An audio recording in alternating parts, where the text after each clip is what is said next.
So we'll be very, very lucky to have him here. Today's session is titled Why Cash is Not King in Fundraising, featuring our very special guest, Dr. Russell James, out of the great state of Texas. I have previously told many of you that I think of all the work in modern fundraising, and even all the work that Dr. James has done, this is likely the most important academic research that I think we've seen in the last 10, 15 years. So I haven't told you that, so hopefully we're not embarrassing Dr. James too much before we get started. Some very, very brief housekeeping notes here.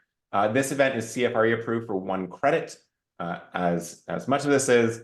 At the end of the session, my colleague Phoebe is going to drop a survey in the chat. What you need to do is fill out that survey and just say, click that little button that says, yes, I want CFRE credits. We don't send you a certificate. There's no plaque on the wall. What happens is if you get audited down the line, we have the records and we're there to back you up, right? So very, very straightforward process. But we're super excited to be just investing in your career development across the board. Here's the agenda for today. Intros, and then unlike almost every time, I'm going to get off video and out of the way to bring you Dr. Russell James, and then we'll do some Q&A at the end. We'll do some very quick final thoughts, and we'll get everybody off the call by 1 p.m. Eastern, and whatever time that is by you. So very quick intros. My name is Patrick. This is what I look like with a beard, which disappeared over the weekend. And my wonderful, wonderful co-founder, Jenny, mentioned earlier our shout out to our friends from Stanford GSB. That's where we met at Stanford 8 years ago now. And so have been running FreeWill ever since and been very excited to run it alongside a smart, kind, lovely, diverse team of about 200 folks. We are closing in on $10 billion committed to charity, which is extremely exciting. We are closing in on 1,500 nonprofit partners, including many of you. So one of the things we're most grateful for in 2023 and going to 2024 is that we love learning alongside you in what is almost certainly a very brave new world. And then combined, we have more than 4 centuries of fundraising expertise and experience. Another thing that we love to do as a big thank you, we are permanently grateful to those of you that show up and push yourselves and your organizations to do this. We are giving away a book to at least 20 of you. This is one of my favorite books. It's called Where Good Ideas Come From: The Natural History of Innovation. And it really changed the way I thought about inventing new things and how things come to be. One of the couple interesting things, just to pull out the book while we have it. Did you know that innovation happens 23 times faster in cities historically than non-cities? And what is that? I mean, the internet sort of spread that out, right? This is all pre-internet, but you have ideas that are rapidly built on top of each other. And I think one of the things that pushed away is this idea of a singular genius sitting under a tree and thinking. And instead, it's this sort of constant exchange of ideas in communities exactly like this one, where people say, that's a great idea. What about this? What about this? What about this? And that's actually how a lot of great things happen, as opposed to someone brilliant just walking away and coming up with it. So that's really interesting. A lot of other great stuff. Make a note in the survey. Again, also, you can't ask for the book without giving us your address, because then we can't send it to you. So make a note there as well. So that's a great book. If you don't get it, by the way, lots of local bookstores will have it, and you can support them by going to spend, the $15 or whatever it is. We asked you how your week is going. Generally, people are feeling really good going into the new year. So across the board, really excellent to see that. And then in terms of overall sort of temperature check on how we're feeling about hitting our goals, which are now next year, you can see we sort of ended up all over the place by the end of this year. What we're hearing sort of anecdotally from folks is a very strong end of year giving season, but trends continuing, like a reduction in small dollar donors and more larger gifts. So by the way, I don't know if anyone else has an Apple Mac, but they started doing all these weird things. And so it just like does random stuff if you make hand gestures. Who knows? So that will happen, and it's really annoying, and I will figure out how to turn it off before the next webinar. Okay, so that's how you're doing. Let's talk about Dr. James, pictured here in a waistcoat, no surprise, and a tie. Couple of quick things here. So Professor James is a professor of charitable financial planning at Texas Tech University in Lubbock, Texas, which you likely haven't been to, but is a really interesting place. I think Lubbock is, at least on the mainland, the city that's farthest from every other major city. Is that right? That is true. So deep in West Texas. I actually wanted to go visit Dr. James on a road trip once, And there wasn't, I have an electric car, and there wasn't a way to actually chart the path without dying in the desert when the charge ran out. So that's why I didn't make it there. 25 years of working in research in the nonprofit sector. This is one of the most important influential academic research. Let's edit that to say by far the most important influential academic researcher in planned and major giving, and almost certainly overall fundraising. So sorry again to put you on the spot here. And with that, I mean, let me just say a couple other things. Dr. James is one of the rare academics that does brilliant research, but delights more in bringing it to everyone so that it's actually put into practice. There's a lot of great researchers who do a lot of great stuff and then just sort of hang out in their quote unquote ivory tower, and it never actually, even all the great stuff they do never gets put into practice. And Dr. James is one of the folks who is, I think, most influential, not just because of all the research he does, which is on itself outstanding, but in terms of how he makes it really practically applicable for folks like us all around the country and all around the world. So before we get started, Cheryl asked if there will be notes. We will send around the slides and the recording after the fact. Dr. James, I'm going to pull down my screen so that you can share yours, and we will hand the mic to you for the next 40 minutes. Okay, wonderful. Thanks so much for that, Patrick. Well, I don't think I have any goat-like characteristics other than on my multi-day ultra marathons, I will eat literally anything because of the massive calorie deficit. But I appreciate the kind words and the introduction. So we're going to look at some results here today that I think are interesting, both from a practical perspective, but also so that you gain the underlying concept. And hopefully we'll have time in the Q&A, but I'll also share as we go along some other ways where we've found additional research that supports the underlying psychology of the results that we're seeing here. So we're going to be taking a look at why cash is not king in fundraising, data on the power of asset gifts from 1 million nonprofit tax returns. Now, before I jump into this set of results, I always give people a little bit of a caution, which is that this presentation is going to be different than ones you might see at other fundraising conferences. So I'm not going to just be sharing war stories, although I'll do a little bit of that as to what worked once for me. Instead, I'm going to be sharing with you results from massive data. We're looking at over 1 million e-filed nonprofit tax returns collected over a 6-year period. So we're actually seeing close to the universe of the nonprofit fundraising experience in this country.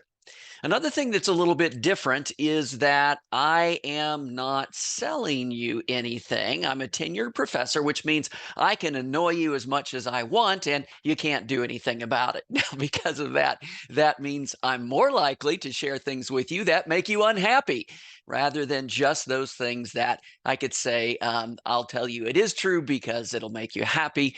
I'm going to try to focus more on reality. And one way I want to do that is that oftentimes when I go to presentations about best practices, what I'll hear is just, here's what the big folks do, big organizations do.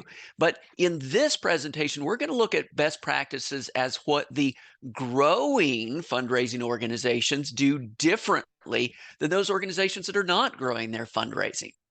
Before we dive into the results and some of the practical implications, I'm going to start with a little bit of psychology and a little bit of economics to look at this topic of why gifts of assets, and there we mean non-cash cash assets, are so much more powerful when it comes to predicting current and long-term fundraising growth. And we're going to look at each of these reasons step by step. But first, just let me say, in one of the courses that I teach, actually just getting ready to start tomorrow in behavioral finance, one of the things that we learn is that people make decisions based upon relative comparisons. And most all of the biases we get in behavioral economics come from this tendency to make relative comparisons. Now, this matters in fundraising. Cash gifts naturally compare with other things we spend cash on, other disposable income purchases. That's a small reference point. Whereas a gift of an asset, such as stocks, bonds, real estate, that naturally compares with our asset holdings. That is, it compares with wealth holdings. When we can move donors from giving out of disposable income to giving out of their wealth, that psychological transformation can be massive. Another way to put this is simply this way. If you're only asking for cash, you're going to tend to be asking small. And by that, I don't mean you can't put a bunch of zeros on your ask. What I mean is that you're asking from the small bucket. Wealth is not held in cash or checking accounts, money market accounts, those cash-like accounts. It is held in non-cash assets. So if you're asking from the cash bucket, you're asking from the small bucket. Now, when I say wealth is not held in cash, here's an example using data from the US Census. We look at financial assets. So this doesn't even include real estate held by families. And depending upon how we define it, cash makes up between 1% to 3% of those financial assets held by families. Other financial assets, that's where we get into the real wealth: stocks, bonds, retirement accounts, life insurance, mutual funds. Now, because of this, asset gifts can feel relatively smaller. They feel more reasonable because as a share of the category, they are relatively reasonable. Whereas if we're asking for the same size of a gift, but in a form that is viewed as disposable income, that same ask can feel huge. A fun experimental result here, just showing us the impact of this.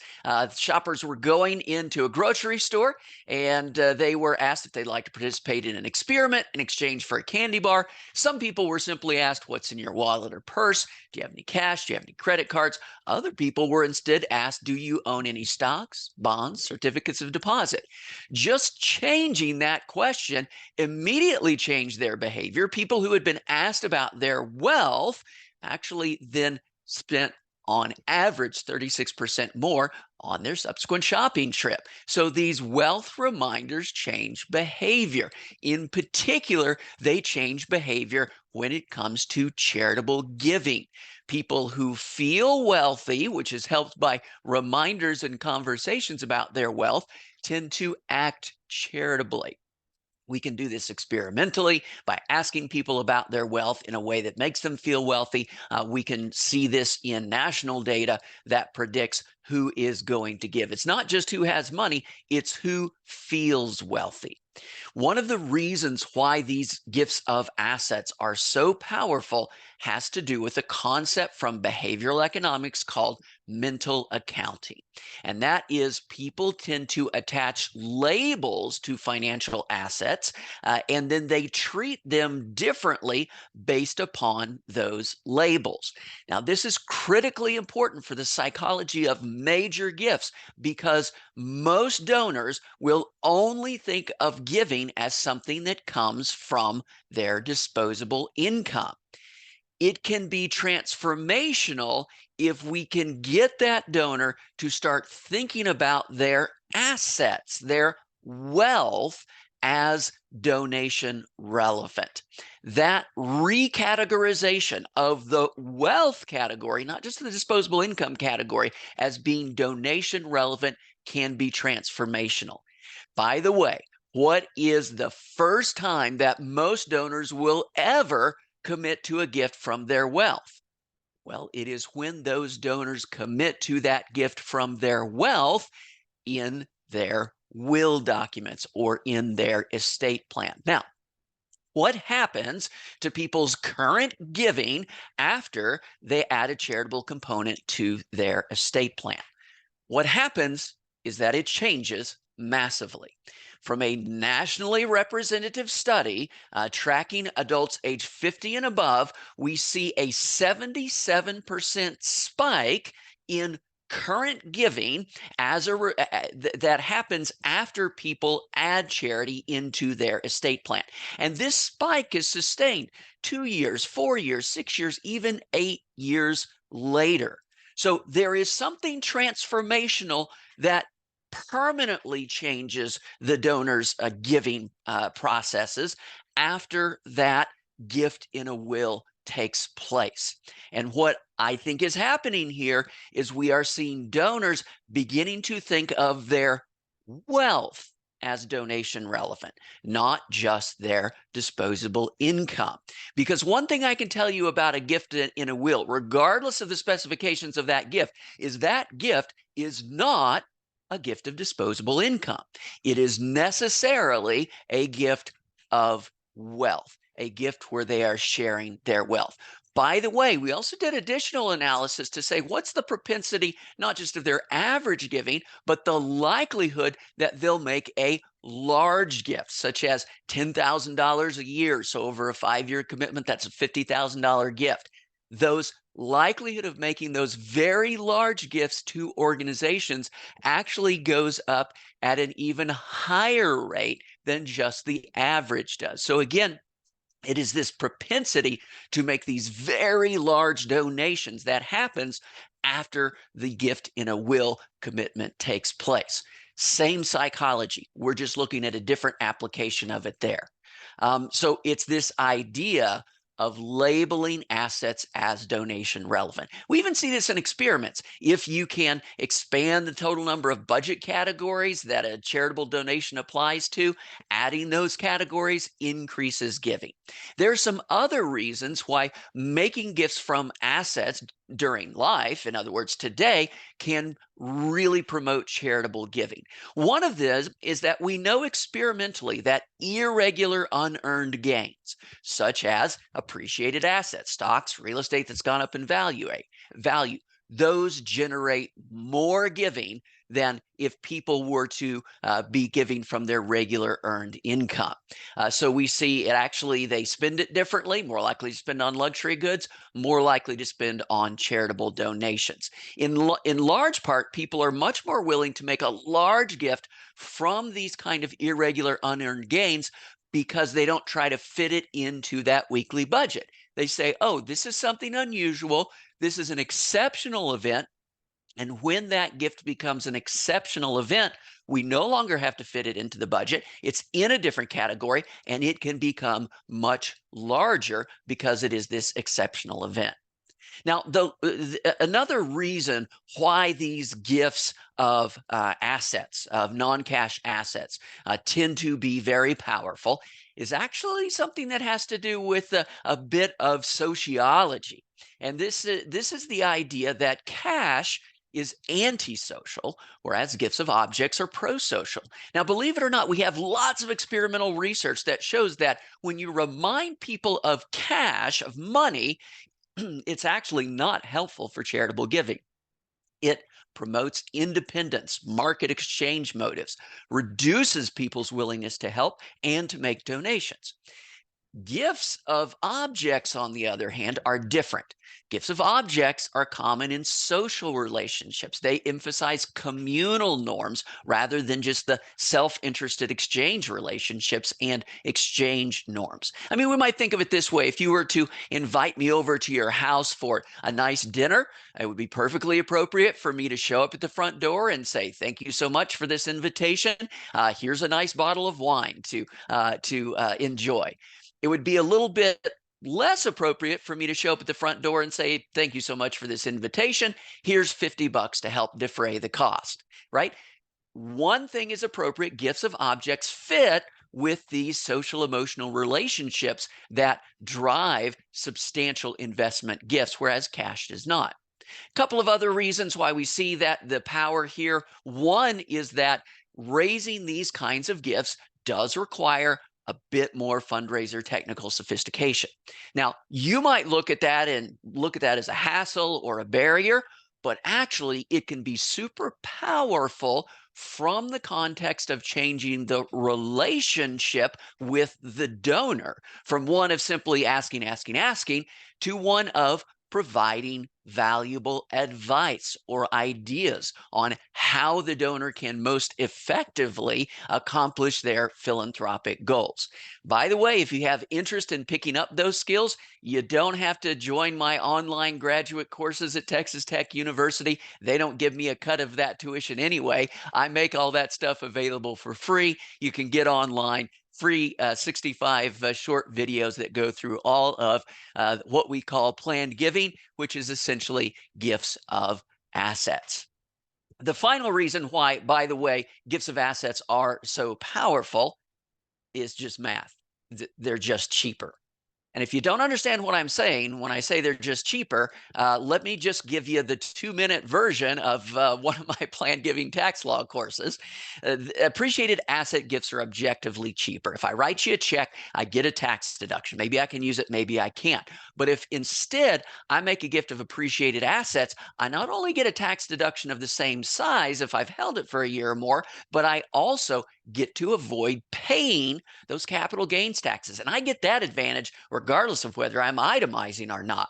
So for example, let's say I write you a check for $100,000. I get a deduction. At the federal level, the max value of that is 37%.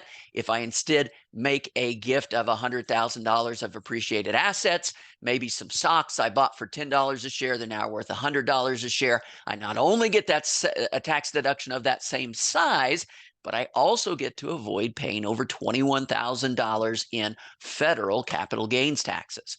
By the way, if I'm not itemizing, that's the only tax advantage I get from this gift. And so because we have fewer itemizers today than we did back in 2017, we can use that as a reason to have these conversations. And of course, if you happen to be in a state that also charges state level capital gains taxes, then it is even more powerful to avoid both the federal and the state level capital gains taxes.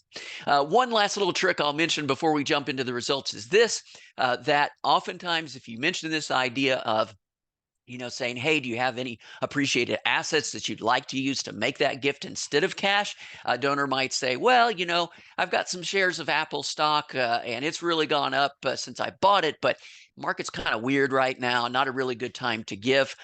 Well, in fact, you don't need to change your portfolio at all. Instead of giving us that cash, just give us the old shares of stock, use the cash to immediately, right now, today, buy brand new shares of stock in the exact same company. Your portfolio doesn't change at all, except now you've got brand new shares of stock, meaning you just bought them. There's no capital gain in those stocks. You have wiped out the capital gain from your portfolio. By the way, you can do this swap in the same day at the same moment because there is no wash sale rule, which would otherwise require you to wait for a month because this is not lost property. This is gain property. We never donate lost property. We only donate gain property. More and more these days, people are doing this using donor advised funds where they are making that gift into their donor advised fund and then just sending the cash out the other end to the organizations. The final reason is that this organizations that raise these kinds of gifts, it may actually reflect real donor centeredness, because when you're asking donors for gifts of assets, you are increasing your hassle in order to do something that is beneficial for them. So if you're really donor-centered and you really want to help them, you're willing to take on a little bit more hassle because this is a much more effective way for them to give. Well, hey, those are all the psychology reasons, sociology reasons, economic reasons why asset gifts lead to current and future fundraising growth. But if you just want the results, that exact cause may not be what you're focused on. So let's look at the data. Why is this data such a big deal? Well, it came from when the IRS changed their data sharing policies to allow machine readable formats for all of the IRS Form 990s. We'd never had that before. You could only get them one at a time, but you couldn't analyze all 1 million returns from a 6-year period. So let's start with a simple comparison of fundraising growth. We're going to look at two types of organizations, those that receive only cash gifts and those that receive any non-cash gifts. And then we're going to split that middle category into just those that receive gifts of securities. And what we're going to look at here is the 5-year average growth in total fundraising that these different types of organizations experienced. Now, these are all organizations raising at least $1 million a year, and we're looking at organizations that stayed the same all the way through. They were both at the beginning and at the end were either receiving only gifts of cash or they were receiving gifts of securities or other non-cash. Now, notice the difference here. Cash-only organizations, their total 5-year fundraising contributions growth was 11%. Okay, that's the same as the combined inflation rate over that period of time. That means consistently cash-only fundraising organizations are on average just treading water. Now compare that with the organizations on the right. These are organizations that both at the beginning and at the end were receiving gifts, including gifts from securities. Their total contributions over that same 5-year period grew 66%. This is a 6-fold greater rate of growth over a 5-year period. Looking at all of the organizations raising over $1 million a year in the country that file these 990 E990 returns. So that's the big bottom line. Let's look at some questions that may come along with that. Patrick, go ahead. I just want to hop in. You just said this is the big bottom line, but we talked about how this research is the most important sort of academic work that's been done in the last 15 years. And I just want to just extra emphasize for everyone that this slide, which Dr. James is going to back up and say, does it work for me? Does it work for large organizations? Does it work for arts organizations?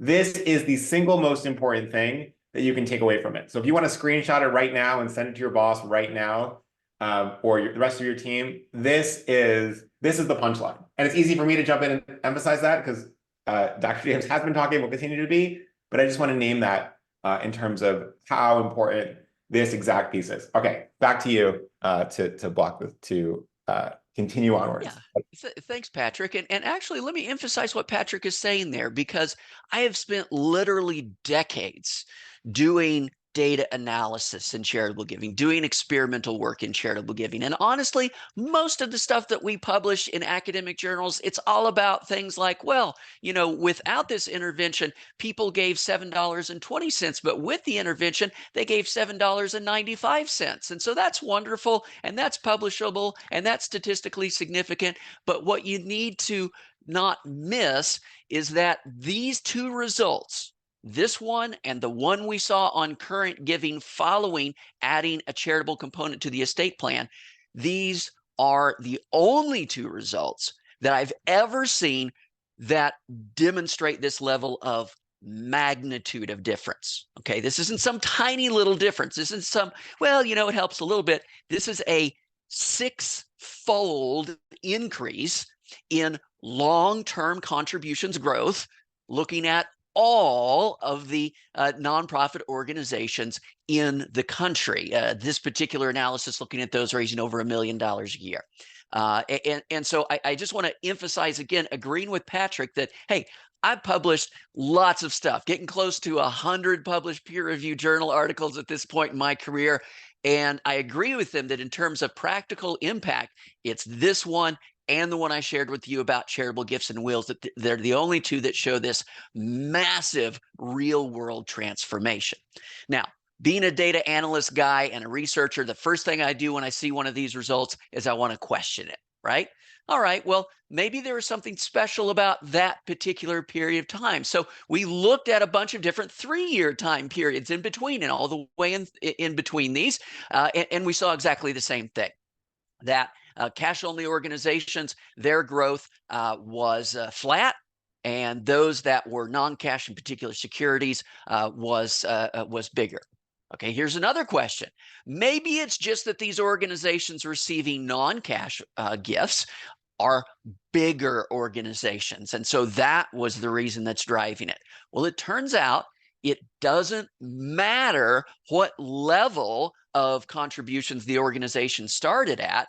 We see this same split where the long-term contributions growth was massively greater among those organizations that both at the beginning and at the end were receiving gifts from securities, as compared to those organizations that were only receiving gifts of cash, both at the beginning and at the end. And in fact, if you notice, if you look at those smaller organizations, like let's look at those raising less than $500,000, Notice that the difference there is even greater. It's about a fourfold increase, or we get like a 5 or 6-fold increase with those organizations between $500,000 and $1 million.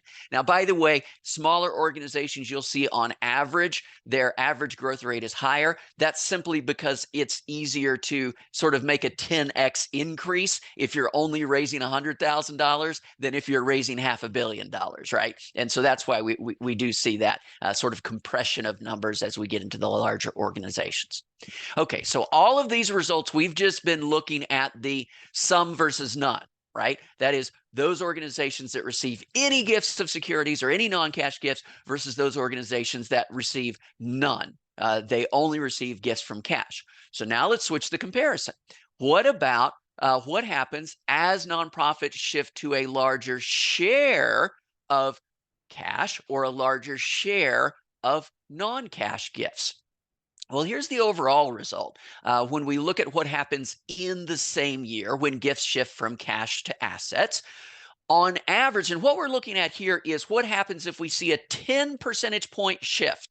That is, their total contributions mix either increases 10% more cash, or it increases 10% more securities, or it increases 10% more real estate. So we're just changing the shape of the pie here. And if we do a 10% increase in that share of the pie that comes from cash, that predicts a 13% drop in total contributions. If we do a 10 percentage point increase in the share that comes from securities, that predicts an 18% overall increase in total contributions. And with real estate, a 10% increase in the share of total contributions coming from real estate predicts a 26% total increase in overall contributions.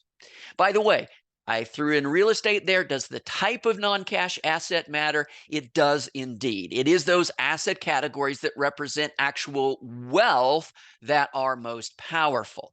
So things that are sort of minor, that doesn't make much of a difference. Cars, boats, those are slightly better than cash, but we really get the big change when we start getting into gifts, not only of publicly traded securities, but in particular real estate and these non-publicly traded securities. This is the closely held business interests, family business interests. So what are some other objections? Well, maybe you say, yeah, my organization, it doesn't apply to me. My organization is different. We're really big and sophisticated. All right. Well, what if we just look at organizations raising at least $50 million a year? We see exactly the same result. You shift more towards cash, total contributions fall. Shift more towards securities or real estate, total contributions grow. Maybe $50 million, that's nothing for you. Okay, let's look at $500 million or more organizations. And what do we see? We see exactly the same result. You shift more towards cash, your total contributions are going to fall. You shift more towards securities and real estate, total contributions are going to grow. Next, maybe it doesn't apply to your sector. I love this slide. This reminds me of my favorite hipster joke. How many hipsters does it take to screw in a light bulb? It's a really obscure number. You wouldn't be familiar with it. So what about the argument that our sector is different? You wouldn't understand. Let's look at the sectors. Maybe you are in education. What do we see? Well, this is the results from about 30,000 educational nonprofit tax returns, or 30,000 organizations, about 115,000 nonprofit tax returns. We see the same result. Well, what if you're specifically in a college or a university? We see the same relationship. What if you're in arts and cultural organizations? What do we see there? We see very much the same relationship. What do we see if you're in healthcare? Same relationship. What if not healthcare, but specific disease, cancer, heart, arthritis, birth defect, AIDS, Alzheimer's, autism? Same result. What about environmental nonprofits? Basically, second verse, same as the first. Housing and shelter nonprofits, about 7,000 of those are experiencing the same results. Recreation, sports, and camps nonprofits, about 12,000 of those see the same thing. Human services, Red Cross, Salvation Army, YMCA, hospice, adoption. Again, the numbers change slightly, but the direction is the same thing. Animal organizations, wildlife nonprofits, we see exactly the same thing. Business or community development nonprofits, the same thing. What about community and public foundations? This includes all the donor advised funds. So that's important to know that these results are not simply driven by DAFs. They're something that all of the nonprofit organizations experience. International development relief, same result. And then finally, we look at religious nonprofits and same result there. Now, if I didn't cover your particular sector, you got to tell me what sector are you in, because I think this is all of the, according to the IRS, that's all of the sectors we have in the nonprofit space. Bottom line is this. Bottom line is that shifting to gifts of non-cash assets drives total fundraising growth in every nonprofit sector at every fundraising size in every time period, whether it's the same year or 3 years later or 5 years later. Let's look at some other sort of unusual gifts. What about planned gifts like charitable gift annuities? Well, we did a study to look at what was happening at organizations where their newly issued gift annuities grew by 50% or more over the 4-year period. And we compared them with organizations where their newly issued annuities fell by 50% or more. And what was the difference? Well, for those growing organizations, the share of their annuities being funded from cash actually fell by 24%, and they were funding more of those with assets. And for those organizations where their new annuities dropped, they actually increased the share of annuities that were being funded by cash. So same result. What demographic factors predict who is going to donate from non-cash assets aside from actually having them? Well, things that predicted it: having high income, high education, and being at retirement age or older. One other thing we find from this result is that for these kinds of gifts, tax incentives actually do matter more. Now, we know that different kinds of gifts respond more strongly or less strongly to tax benefits. For example, gifts to religion, substantially less responsive to tax benefits than gifts to education. Gifts to arts and culture is actually the most responsive. And so we see that here, giving cash to education, twice as responsive as giving responsive to tax price than giving cash to religion. But notice, giving stocks, bonds, or mutual funds was 10 times more responsive to tax price than giving cash to education. So given that we know this, how should we talk about gifts of assets? Should we mention tax benefits? Obviously, no. My answer is that I'm going to say yes. However, sometimes fundraisers get bad advice in this space. How do they get bad advice? Well, there's a well-meaning, maybe consulting firm that says, we want to know why people give. And so then they'll do a survey. Why do you give? And there'll be options on there like, I give because of my values, because I want to impact the world, because that's how I was brought up. And one of the options will be, I give because I want tax benefits. And they'll get the results back and say, oh, nobody checked the tax benefits box. Therefore, you shouldn't mention tax benefits. Wrong, wrong, wrong. Even if that was true, we couldn't discover it in that way. In research, we have what's called the social desirability bias. People report socially approved motivations. Other motivations have to be tested, not self-reported. Now, of course, we have massive empirical national data that shows that, yes, tax benefits do matter. I'll get on my little soapbox here. Patrick, we can argue about this in just a couple of minutes, but there's been an awful lot of hand-wringing about how we are seeing this drop in low-level donors, but there's an offsetting increase in the high-level donors. Now, I know there's lots of political, sociological things we can argue about, or we could just say, you remember back in the pandemic 2020 when the tax law changed and that tax law increased the benefits for the small donations, making an above the line deduction? Oh, yeah, I remember when that happened. And you remember that the next year that was actually expanded so that both couples and a married couple could do that above the line benefit. Oh, okay, that was 2020, and then that was 2021, right? And you remember when that completely disappeared? Oh, yeah, so that would have disappeared in 2022. And the data that we are getting is from 2023 that shows this drop in. Oh, wait a second. We've just got boring tax policy taking place here. Not to mention, in 2018, there was a big drop in the tax benefits of giving for middle income donors because they were less likely to be itemizing. But what most people don't realize is there was a massive, massive increase in the tax benefits for high net worth charitable giving. If you work in the wealth management space, you know all the technicalities of which I speak. But the point is the tax benefits for high wealth giving went up. The tax benefits for middle income giving went down. Then it went back up again during the pandemic for those 2 years. And then it came back down again.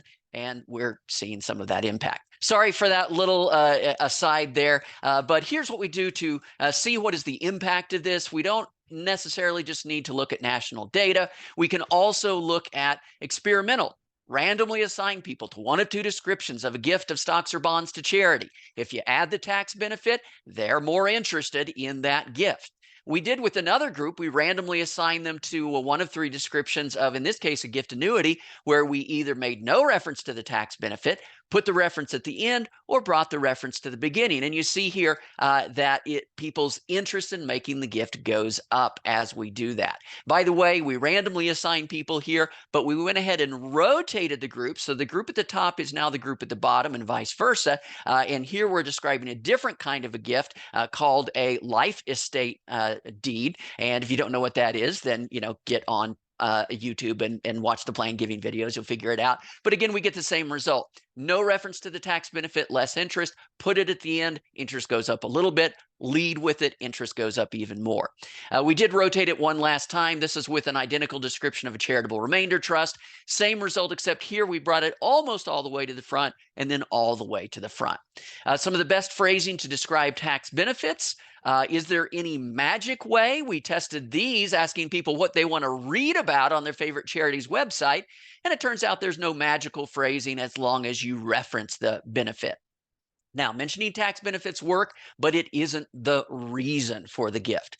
One quick side note, how can you convince the board that this is important? I'm going to tell you what the most compelling argument is, because even though I'm a professor, not a fundraiser, I shared these results with our university's foundation board, and I found one of our competitors who was doing an enormously great job in this space.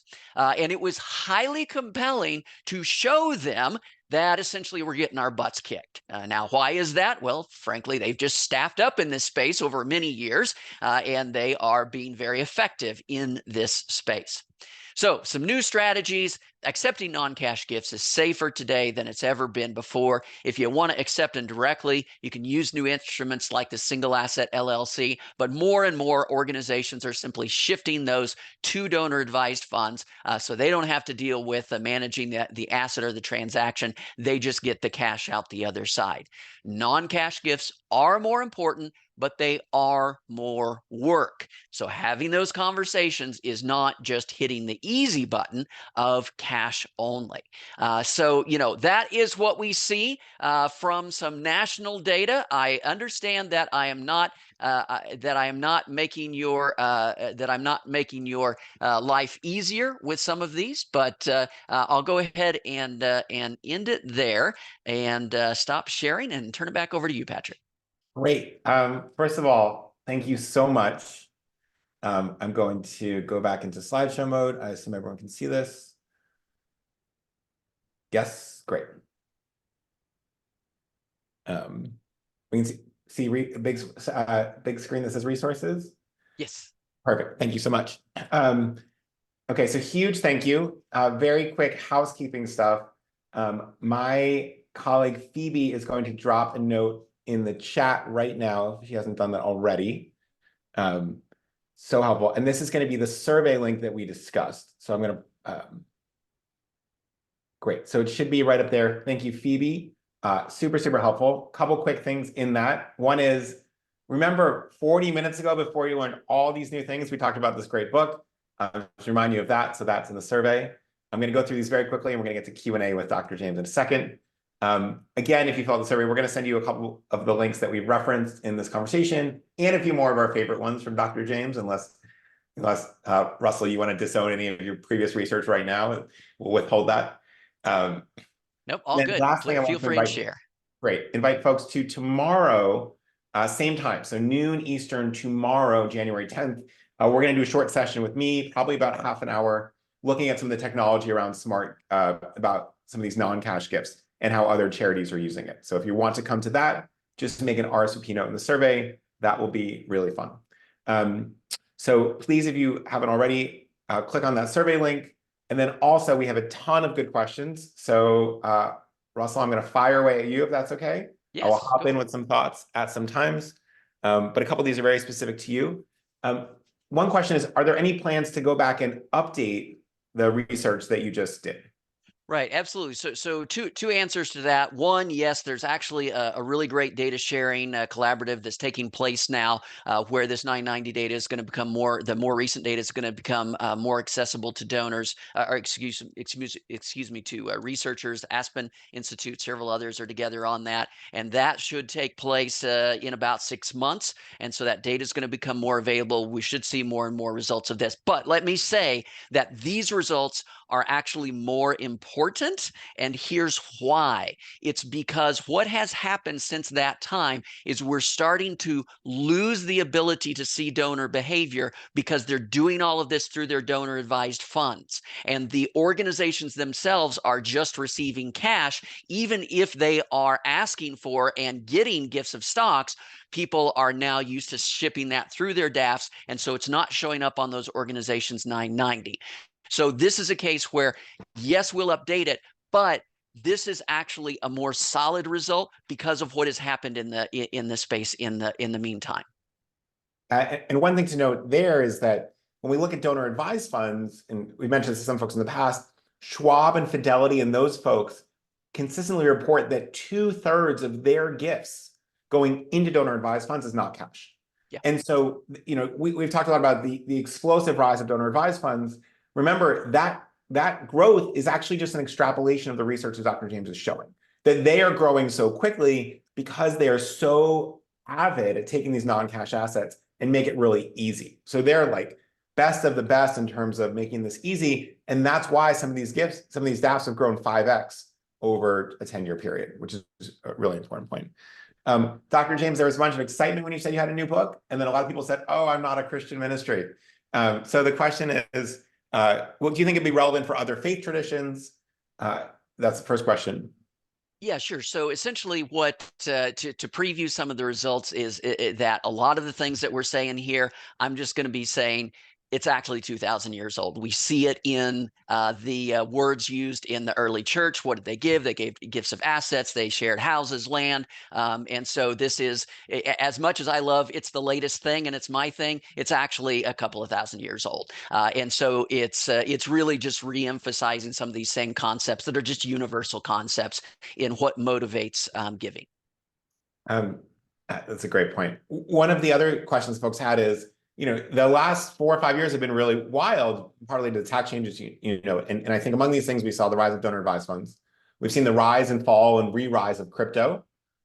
We've seen large growths in qualified charitable distributions, particularly after the Tax Cuts and Jobs Act, which took effect in 2018. So do you have any thoughts on, we talked a lot about publicly held securities and privately held securities, and does crypto count as a publicly held security, even if it's not regulated that way? What are your thoughts on these other asset classes? Yeah. So again, what we're interested in is appreciated assets, right? Whatever flavor you want to call them, it's appreciated assets. So if you've got something that goes up over time, then this is where it becomes really powerful, not only because of the tax benefits, but also psychologically. People are much more generous with windfall gains than they are with regular earned income. So whatever label you want to put on it, if it is an appreciated asset, then this same kind of psychology applies, and that's the sort of thing that I'd emphasize about these results, that this isn't something that is changing every 5 years. The psychology is how humans function, and it's how humans behave. And for example, we see this reality of the power of sharing from windfall, that is across cultures, right? That people are much more generous with this kind of income, even though as an economist we should say, oh, a dollar is a dollar is a dollar. That's not how people behave, and so that will remain powerful regardless of whether it's Apple or Dogecoin or whatever your favorite flavor is.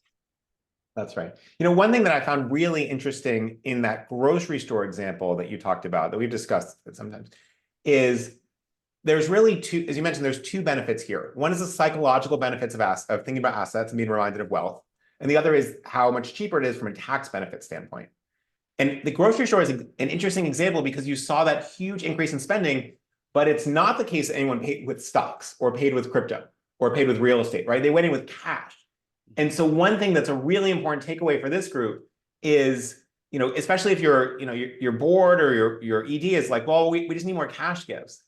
Even continually messaging about non-cash gifts will increase the size of your cash gifts. Now, that's not as good as also getting these big tax gifts, which are going to be larger, big sort of smart gifts or tax advantage gifts, which are also going to be larger and cheaper for your donors. It's really an act of kindness to your donors.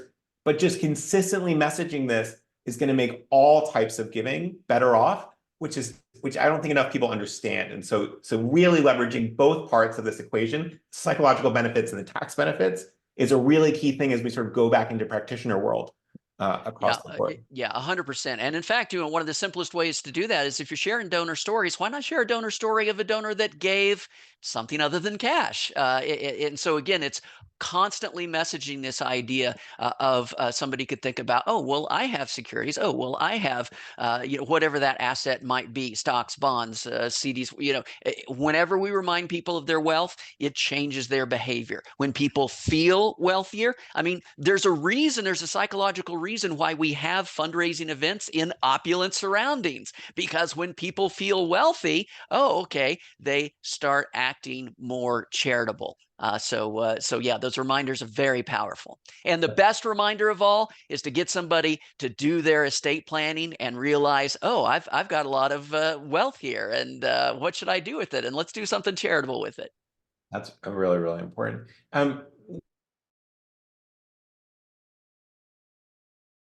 Our small dollar donors are disappearing.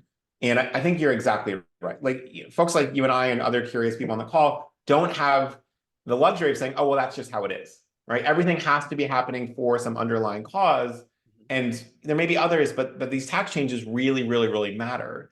Do you have any suggestions for how people might think about small dollar donors? So conceptually, I think there are two different kinds of donation relationships. There is the giving down, what you might use the old English word almsgiving, and there is the sharing across. Okay, sharing across, sharing within that joint community, that's where big donations come from. Okay, nobody gives to Harvard University because they're begging or they're poor. They give because that's a very powerful instrument to accomplish some charitable goal, and because of that shared community, you're giving across. All right, now giving down, almsgiving, that is honestly, it's about two things: grabbing attention and presenting an emotional image, right? So if you can do those two things, grab attention, present an empathetic image, that gets that initial gift, okay? That's fine, but long term, if we want to get into the large gifts, we need to change that relationship so it is more one of sharing across rather than giving down. Now, sharing across means building relationships with the donor and the organization, maybe with the donor and the recipients, but building that long term, that's what the really large gifts come from. Yeah, I think that's right. One other thing I will add when you think about small donors is, if you think about this sort of broad lens of the American economy, Your major donors are really in the like top 1, 2%, in some cases in the top 0.1, in some cases in the top 0.01. Your small donors aren't usually in the bottom 30% of the sort of net wealth and income bracket. They're much more in that 30% to 95%. And about 60% of Americans own stock in 2023, give or take a little bit. And so a lot of these asset gifts are actually available to your quote unquote smaller donors. We're seeing this a lot with qualified charitable distributions, right? These are folks who are giving $100 a year. They're 72. As many of you know, there is a large influx number of people turning 70 over the last few years and going forward. And these folks are shifting to $2,000 gifts. And they're making them more regularly. And we're seeing the people that make a QCD the first year make it again and again and again. So a lot of this stuff, it's easy to think about, $100 million of Apple stock or a huge property, outside Boston that just gets transferred. It's a windfall.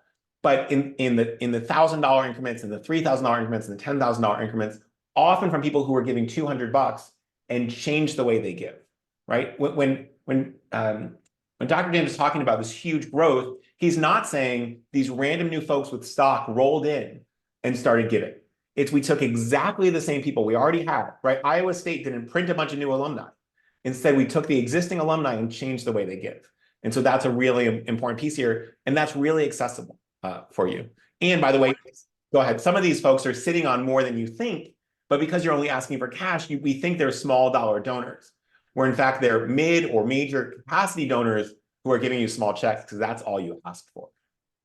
Yeah, and one of the things which completely aligns with what you're saying is, if you remember, one of the statistics on who is likely to make these gifts, the number one predictor was being age 65 or older. So if you've got that, okay, well, this is just a small donor. Well, what is their age? Because if they've hit that retirement age or beyond, they're probably sitting on assets, and that's QCD access. That's other kinds of other kinds of gifts of non-cash assets. Yeah, we are almost out of time. Dr. James, is there anything lastly that you wanted to say? Yeah, no, just appreciate the opportunity and really, what I want to get across here is the power of the underlying psychology. That if we can start having wealth conversations, if we can start sharing stories of other donors that are making gifts from wealth, gifts from their retirement accounts, that is a wealth holding category. We can start to normalize this idea that we're not just talking about disposable income gifts, that we're talking about wealth sharing. And to the extent, if you have somebody who already cares about your cause, I'll just point blank tell you the single most powerful transformation you can make with that donor is to get them to start thinking of their wealth as donation relevant, not just their disposable income. And having that kinds of constant communication and conversations is very powerful. That's great. I want to add two things. One is, I'm a big believer that you can't change the wind, but you can change the sails. And so if you have an email calendar already, if you have a gala calendar already, if you have all these things ready, think about inserting the non-cash messaging into that instead of creating this whole separate thing, right? Think about on your donate page where you're sending everybody to your donate page. Are there links to DAF giving? Are there links to stock giving? Are there links to other ways to give as people are thinking about it, right? Because otherwise, so many times people put all this effort into fundraising and then have this little side hustle of smart giving when in fact, that's the thing that's going to make the first one successful. So close with that. It doesn't have to be that hard is really the point here. And connect with me on LinkedIn. If you love this stuff, I share all my stuff for free. Same. And it's really outstanding, and you will feel smarter every time you read something like this. Last final notes. Thank you, Phoebe, for dropping the survey. Again, we'll send you a bunch of these resources. In 1 week, usually we do this every 2 weeks, but in 1 week, we're going to do a session with the great Melanie Rivera on extremely practical DEI tips. So DEI sort of taking on all this whole like big meta conversation. It's just how are we making people at our organization feel included and welcomed and working together well. We're going to get very specific on some simple things that's going to feel really accessible and really actionable. And some of you have seen Melanie speak before. She is outstanding. And then same thing. So find Russell on LinkedIn, find me on LinkedIn. If you have any questions at all, I'm at patrick@freewill.com. Let's close out. First, Happy New Year. So great to have everybody here. So thankful that we're storming into 2024. And then can't leave without saying one last thank you to Dr. James, not simply for spending the last hour with us, which is obviously wonderful, but for a lifetime of effort that's really poured into making this community successful, and frankly, smarter and having more fun along the way because of all his work. So very, very big thank you to Dr. James, and we will look forward to a pretty wonderful 2024 together.